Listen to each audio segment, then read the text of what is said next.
Hello' friends, welcome to food Assam 18। আজি মই কামৰূপৰ দদৰত আছোঁ।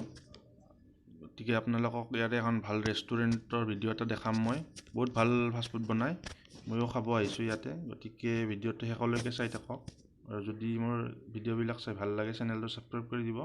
ধন্যবাদ।